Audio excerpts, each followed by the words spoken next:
వరంగల్ జిల్లా న్యూ సాయంపేట సర్కిల్లో తీవ్ర ఉద్రిక్తత వాతావరణం చోటు చేసుకుంది. స్థానిక కోడెల్లో ఉన్న హనుమాన్ స్వామి విగ్రహాన్ని కొందరు గుర్తు తెలియని దుండగులు ధ్వంసం చేయడం తీవ్ర కలకలం రేపింది. ఈ విషయం తెలియగానే భక్తులు, స్థానిక ప్రజలు పెద్ద ఎత్తున ఘటనా స్థలానికి చేరుకుని తీవ్ర ఆగ్రహాన్ని వ్యక్తం చేశారు. కాగా నిరసనకారులను పోలీసులు అరెస్ట్ చేసి స్టేషన్కి తరలించారు. ఇవాళ హనుమాన్ విగ్రహ ప్రదేశంలో భక్తులు ప్రత్యేక పూజలు నిర్వహిస్తూ భజనలు చేశారు. దేవాలయ ప్రాంతంలో ఉన్నటువంటి ప్రభుత్వ భూమిని ఆక్రమించేందుకు కొందరు కుట్రలు చేస్తున్నారని భక్తులు ఆరోపించారు. ఈ ప్రదేశంలో ఆక్రమదారులు రెస్టారెంట్ కట్టాలని చూస్తున్నారంటూ భక్తులతో మా ప్రతినిధి మౌనీష్ ఫేస్ టు ఫేస్.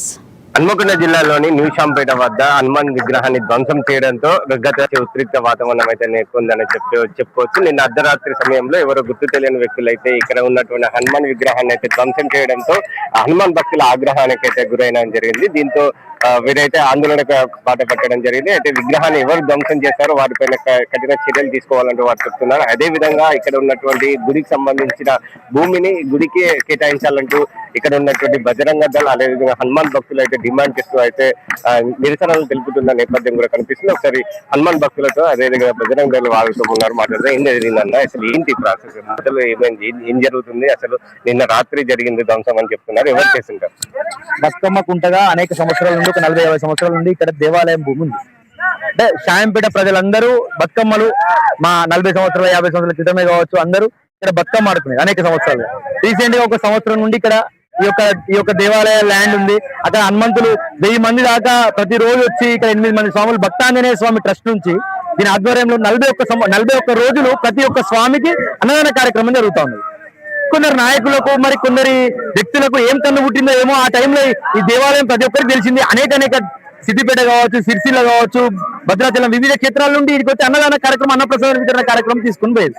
ఈ కుంటగా ఉండేదాన్ని భద్రకాళి చెరువులో నుంచి వచ్చి ఈ యొక్క మురని ఇందులో నింపి ఒక ల్యాండ్ గా విస్తరణ చేసింది. అంటే మాకు తెలిసిన సమాచారం ప్రకారం ఇది ఒక 5 స్టార్ హోటల్ కి ఇవ్వడానికి కొందరు నాయకులు కావచ్చు, కొందరు వివిధ వ్యక్తులు కుట్ర చేస్తున్నారని మాకు సంబంధం తెలిసింది.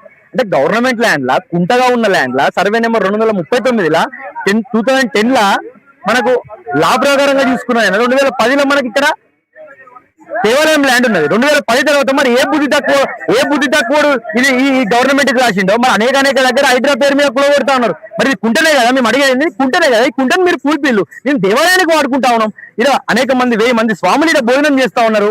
ఈ వివిధ ఆధ్యాత్మిక కేంద్రం ఇక్కడ ఉన్నది కాబట్టి మరి ఇక్కడ మేము స్వాముల అందరం ఇక్కడ హనుమంతుడు మాకు టెంపుల్ దాంట్లో మాకు భద్రకాళి చెరువులో హనుమంతుడు పెద్ద విగ్రహాన్ని ఇక్కడ పెట్టుకొని ప్రతిరోజు మనం పూజ చేస్తా ఉన్నాము.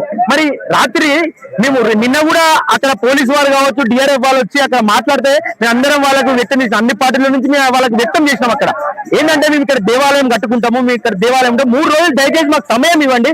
కలెక్టర్ గారికి మేము వినతి పత్రం ఇచ్చుకుంటాం. ఆల్రెడీ మేము ఇక్కడ ఎమ్మెల్యే గారికి వినతి పత్రం ఇచ్చినాము. కలెక్టర్ గారికి వినతి పత్రం ఇచ్చుకుంటామని చెప్పినాక కూడా మరి ఇందులో రాజకీయ కుట్ర భాగంగా అక్కడ రాత్రి తీసుకొచ్చి ఈ టెంపుల్ కూలగొట్టిన మాత్రంగా ఈ దేవాలయం అంతమవుతుందా? అనేక చూసుకునేదైతే మనం గత ప్రభుత్వాల్లో చూసుకునేదైతే, మనం గతంగా చూసుకునేదైతే అనేక నిజాములు మన దేవుడి చరిత్రను అంతం లేకుండా చేసింది. మన చరిత్ర అంతమైందా? ఈ రోజున మన చరిత్ర అర్థం చేసిండు. అక్కడ భజన కార్యక్రమం అవుతుంది. పంచభూతాలు మనం సాక్షిగా మనకి ఈ రోజున భజన కార్యక్రమం అవుతుంది.